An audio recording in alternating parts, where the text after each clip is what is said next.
Saya kini sedang berada di Taman Ekorimba Bukit Bakar, Machang. Tempat ini sering menjadi tumpuan pengunjung dari dalam maupun luar negeri. Tempat ini bukan sekadar menawarkan laluan pendaki tetapi juga mempunyai air terjun dan kolam renang.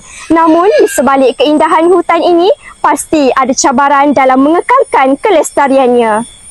Terletak kira-kira 10 km dari Bandar Machang, hutan simpan Bukit Bakar ini merupakan salah satu permata alam semula jadi di Kelantan. Berkeluasan lebih 2,000 hektar, hutan ini dikelaskan sebagai hutan dipterokarpa bukit yang kaya dengan biodiversity, flora dan fauna. Hutan ini telah dijadikan Taman Ekorimba yang menjadi lokasi rekreasi dan riadah.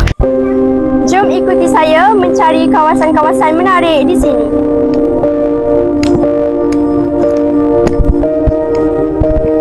Hutan ini menjadi habitat pelbagai spesies tumbuhan herba dan pokok balak bernilai tinggi serta pelbagai spesies haiwan. Fungsi hutan sebagai paru-paru hijau sangat penting dalam penyerapan karbon dan kawalan suhu kawasan setempat. Dalam menghadapi perubahan iklim global, hutan seperti inilah menjadi barisan pertahanan terakhir kita. Di Taman Ekorimba Bukit Bakar ini bukan sahaja terdapat banyak flora dan fauna, tetapi juga banyak pot makan yang menarik di sini. Terletak tidak jauh dari pintu masuk utama, medan selera ini menjadi tempat persinggahan pengunjung setelah penat menjelajah alam. Di sinilah anda dapat merasai suasana makan ditemani kehijauan alam.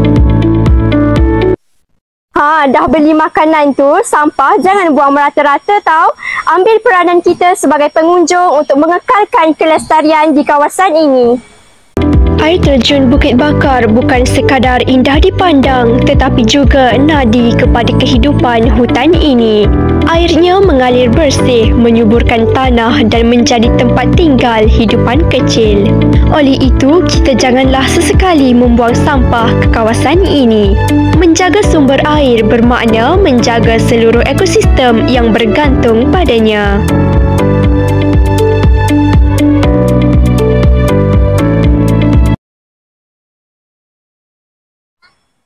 Tenang betul kan kat sini? Jadi anda di luar sana yang ingin merasakan suasana yang tenang dan jauh dari kesibukan kota, bolehlah berkunjung ke Taman Ekorimba Bukit Bakar, Machang. Di sini juga terdapat pelbagai kemudahan seperti masjid dan tandas. Jadi kepada para pengunjung, gunakanlah kemudahan ini dengan sebaiknya. Sekarang saya berkesempatan bersama salah seorang pengunjung di sini. Boleh Kak perkenalkan nama? Boleh. Nama saya Nurul Huda Yusof. Duduk di Kampung Johor, Machang. Kalau Kak berkesempatan, boleh saya tahu Kak selalu ke datang kat sini? Ya.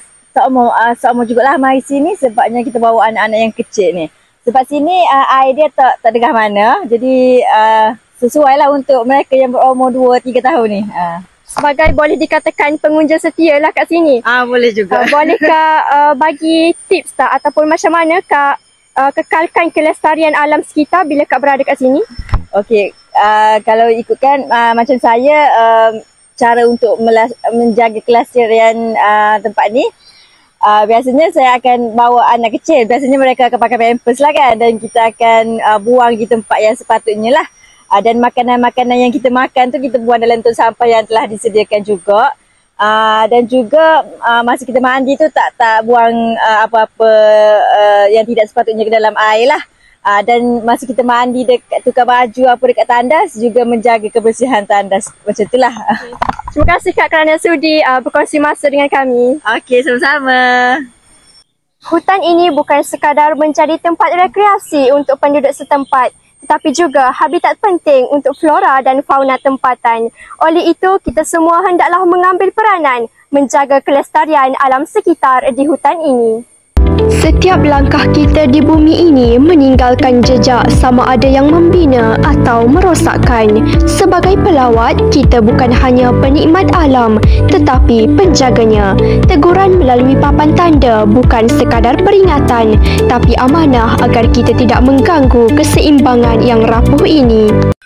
Setiap pokok yang tumbuh, setiap titisan air yang mengalir membawa harapan untuk masa depan yang lestari. Bukit Bakar bukan sahaja tempat rekreasi tetapi menjadi simbol antara manusia dan alam semula jadi.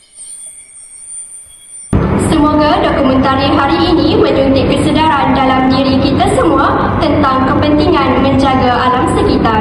Hutan simpan Bukit Bakar ini bukan sahaja warisan negeri Kelantan tetapi juga khazanah alam yang perlu dijaga. Sekian laporan daripada saya. Terima kasih atas kesudian anda. Jumpa lagi di lain